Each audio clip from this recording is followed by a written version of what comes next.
Sobat UT, pernah dengar istilah automated online proctoring? Mungkin sebagian dari kalian masih bertanya-tanya, apa sih sebenarnya sistem ini? Atau bahkan ada yang merasa khawatir karena ujian akan diawasi oleh teknologi. Nah, di video ini kita akan membahas apa itu AOP, bagaimana cara kerjanya, manfaatnya, dan bagaimana universitas terbuka menjaga privasi mahasiswa. Yuk, kita simak bersama. Apa sih itu automated online proctoring? Sederhananya, automated online proctoring adalah sistem pengawasan ujian online yang menggunakan teknologi kecerdasan buatan atau AI. Kalau biasanya saat ujian ada pengawas yang memperhatikan peserta di ruang kelas, pada sistem ini sebagian proses pengawasan dilakukan secara otomatis melalui kamera dan perangkat yang digunakan saat ujian. Tujuannya bukan untuk membuat mahasiswa merasa tidak nyaman, tetapi untuk memastikan bahwa ujian berjalan dengan jujur, adil, dan sesuai aturan yang berlaku. Lalu, bagaimana cara kerjanya?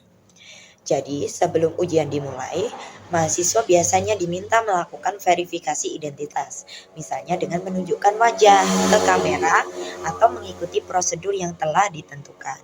Saat ujian berlangsung, sistem akan membantu memantau beberapa hal seperti apakah peserta yang mengikuti ujian adalah orang yang terdaftar, apakah wajah peserta masih terlihat di kamera, apakah ada aktivitas yang dianggap tidak biasa selama ujian.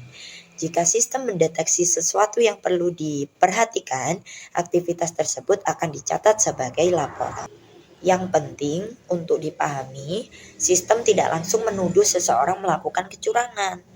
Hasil deteksi tetap akan ditinjau sesuai prosedur yang berlaku. Jadi, tidak perlu panik hanya karena sesekali menggerakkan kepala atau melihat layar dari sudut yang berbeda. Untuk selanjutnya, kita akan membahas tentang manfaatnya.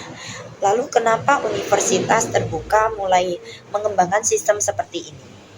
Ada beberapa manfaat yang bisa diperoleh. Pertama, menjaga kejujuran akademik. Nilai yang diperoleh mahasiswa benar-benar mencerminkan kemampuan masing-masing. Kedua, menciptakan keadilan.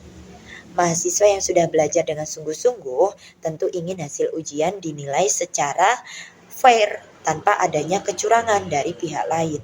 Yang ketiga, mendukung sistem pembelajaran jarak jauh. Mahasiswa UT tersebut di berbagai daerah sehingga ujian online yang aman dan terpercaya menjadi sangat penting. Dan yang terakhir, membantu universitas menjaga kualitas serta kredibilitas hasil asesmen. Lalu, bagaimana dengan privasi mahasiswa? Ini adalah pertanyaan yang paling sering muncul. Wajah saya direkam, datanya disimpan di mana? Siapa yang bisa melihat data tersebut? Pertanyaan-pertanyaan seperti ini sangat wajar.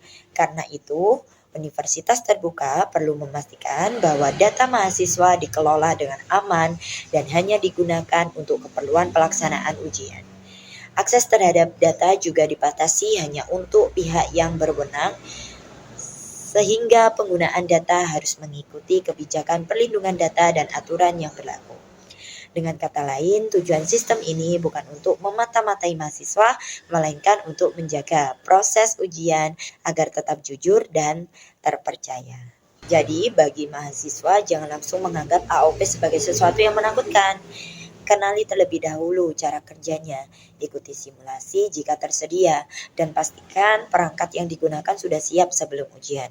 Untuk dosen, sistem ini dapat menjadi salah satu alat bantu dalam menjaga kualitas asesmen. Namun, masukan dan evaluasi dari dosen juga tetap diperlukan agar sistem terus berkembang menjadi lebih baik. Karena pada akhirnya, teknologi hanyalah alat.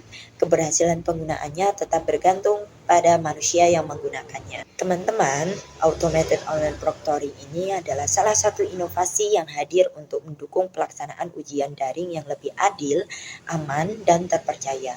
Dengan pemahaman yang baik, komunikasi yang terbuka, serta perlindungan data yang jelas, teknologi ini dapat membantu menciptakan pengalaman ujian yang lebih berkualitas bagi seluruh civitas akademik universitas terbuka. Terima kasih sudah menonton video ini. ini. Semoga informasi yang disampaikan bermanfaat. Sampai jumpa di video berikutnya. Salam sukses dan tetap semangat belajar.